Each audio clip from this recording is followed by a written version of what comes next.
everyone. Dr. Frankie here. And I want to wish everybody a happy new year. It's a time to think about resolutions, right? What do you want to see happen in 2025? What do you want to see be different? Things like that. So hopefully you're taking time to self-reflect and be thoughtful as you enter into 2025. I can't even believe that we're here. It sounds like such a high number. How did that happen? But anyway, thank you those who have subscribed to my channel. Thank you, thank you, thank you. Could not be doing this without you, without your support. So I so appreciate you. And for those of you that are new to my channel, I want to encourage you to support it, subscribe. If you like what I'm sharing, like what I have to say, please like. And if you think that there's somebody who could benefit from what the topics that I'm talking about, please share it with them. And thanks for being here with me today.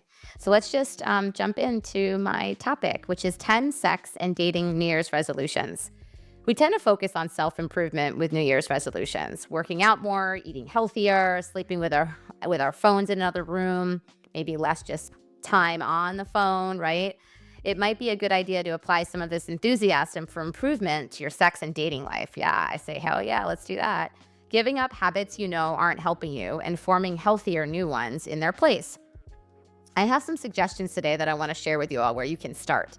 Number one, be the one to message first on the apps. Yes, there's so much you can't control when you're dating. Who you like, who likes you, who's available, whether you have the same interests and values, whether you're sexually compatible. One of the few things you do have control of is taking the initiative, especially if you're a queer woman. Bemoaning how few women take the first move may be the change you want to see in the world. And start messaging other people first when you have a match on a dating app, for example. Yes, even if you're a bottom.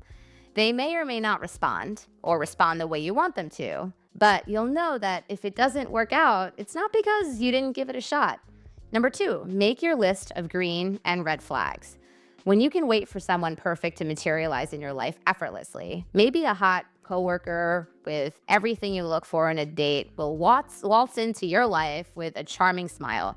But odds are better that you'll need to take a somewhat more active role. Actually, it's highly likely. If you want shit to happen, like I say, you've got to take a more proactive role.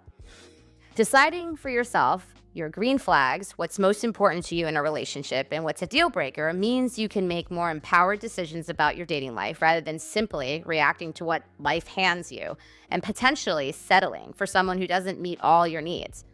But seems like the easiest option for someone to share your life with. Number three, give up passive aggression. Whether it's because you come from a guest culture or because your family is uncomfortable with conflict, you may have historically found yourself rolling your eyes, muttering under your breath, or saying things like, if that's what you think, and fine, whatever, in the heat of the moment. Maybe you've caught yourself sighing loudly while you're doing the dishes, or expressed discontent with inequity of household chores, or dropped hints and then become frustrated when they aren't picked up on. There's no one right way to communicate. But persistent passive-aggressive brings you and your partner compounded resentment you don't need. Make your New Year's resolution to be direct. Have direct communication. Number four, prioritize your mental health.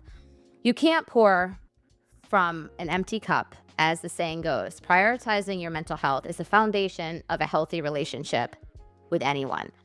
How Alanis Morissette, ironic, would be how it be to meet the person of your dreams only to realize you're not in a position to pursue things with them because your mental health is in a place where day-to-day living is a struggle.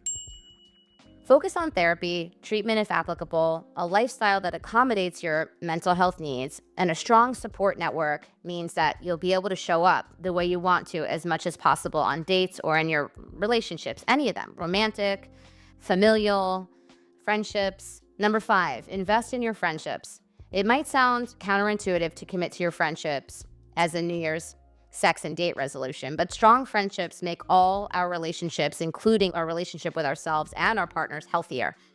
When you have a circle of supportive close friends you can be honest and emotionally safe with, where you can let down your armor and really be who you are, you have a better mental health outcome.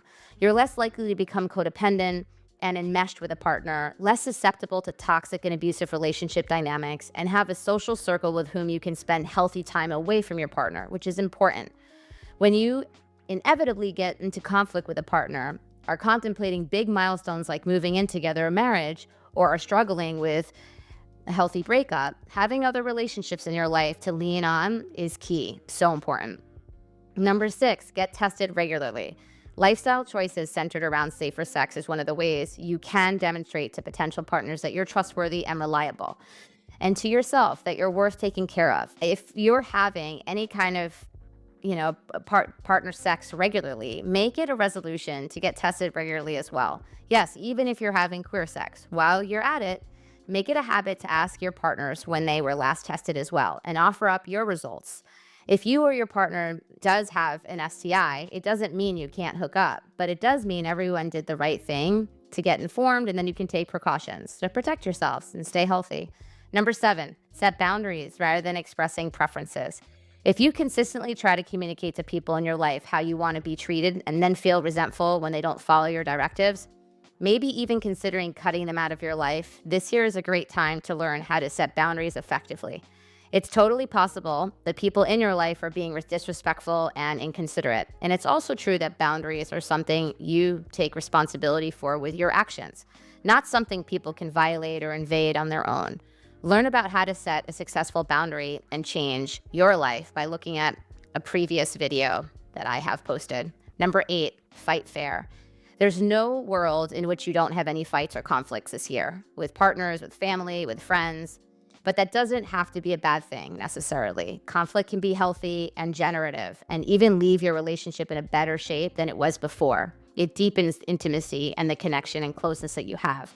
But it takes effort to have conflict in a way that's respectful and constructive and helpful. Make it a resolution to be clear, fair, direct, and receptive, even when you're upset, and see what happens as a result. Number 9, make a yes, no, maybe list. Talking about sex can be hard. Talking about sex when you aren't even sure what you want to say or ask is even harder.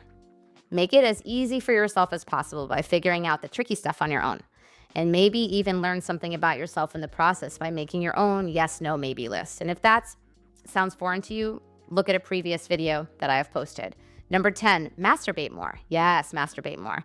Partnered sex can be a hit or a miss, whether you're having it, whether it's any good. Your partnership with yourself and your own body is so significantly important. It's autonomous. It's you and yourself, right? Whether you're in a relationship or not, masturbating regularly helps you reduce stress, stay in touch with what you like and what feels good, and reaffirms your ability to experience pleasure with or without someone else. Give yourself the gift of masturbating more this year, and maybe the gift of a new toy to do with it. All right, everyone. Happy New Year's. Kisses, hugs. Make sure you subscribe to my channel, like it if you are enjoying my content, and I will see you all next week.